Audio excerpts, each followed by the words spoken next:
Hi nurses and friends! In this video, we will talk about the Virtual Hub. So please watch until the end para malaman mo lahat ng Virtual Hub tips, ano ang meron sa Virtual Hub para maging ready ka sa Step 2 application mo. Okay? So tapos mo na yung Step 1, nakapag-fill up ka na ng form, nasendan na rin kita ng confirmation, ng email confirmation na na-refer na kita. Meron akong detailed instruction na sinend sa'yo at the same time, meron ka rin natanggap from our talent acquisition team na na-refer ka na sa company namin. Okay? So, ang next na gagawin mo is the step 2.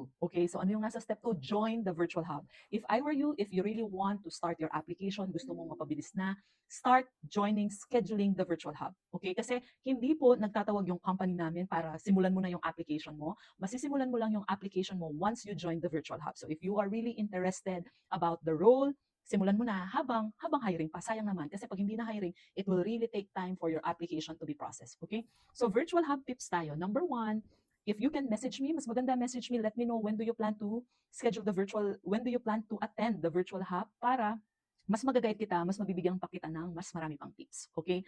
Number 2, open lang po ang virtual hub from Monday to Friday, 11 a.m. to 5 p.m. Okay? But it is really time consuming. Sometimes maraming applicants na nagjo-join. Lahat ng applicants ng company namin nagjo-join sila dyan. So sometimes sobrang dami nyo, it will really take time. So if I were you, schedule mo siya yung day off mo, wala kang duty. Huwag mo siyang gawin during your duty kasi baka hindi mo papansin, tinatawag ka na pala nila sa virtual hub. Okay? Or in-screen ka na pala nila. But don't worry, sa virtual hub, you don't really have to prepare anything. Hindi po camera on yun. This is not an interview. This is just a screening.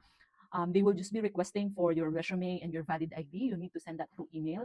So, i-prepare mo na yon ahead of time. Since open ang virtual hub 11 a.m. to 5 p.m., pag maraming masyadong applicants, nagka-cut off sila. Like, nag-start ng 11 a.m., marami na, 12 noon pa lang, isasara na nila yung virtual hub. So, hindi na nila i-accommodate. So, if I were you, join 10 minutes before 11 a.m. and then maghintay ka na lang doon. Okay?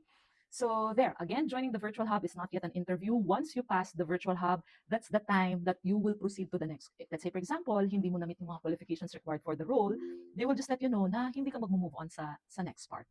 But if you pass the screening, okay yung qualification mo, pasok dun sa hinahanap nilang experience, nakita nila yun sa resume mo, then you will proceed to the next step, which is the step 3 assessment na tayo. Okay? So pag-usapan natin yan sa next video natin, ano ang meron sa assessment. Alright, yun lang. I hope you learned something today, nurses and friends. Bye!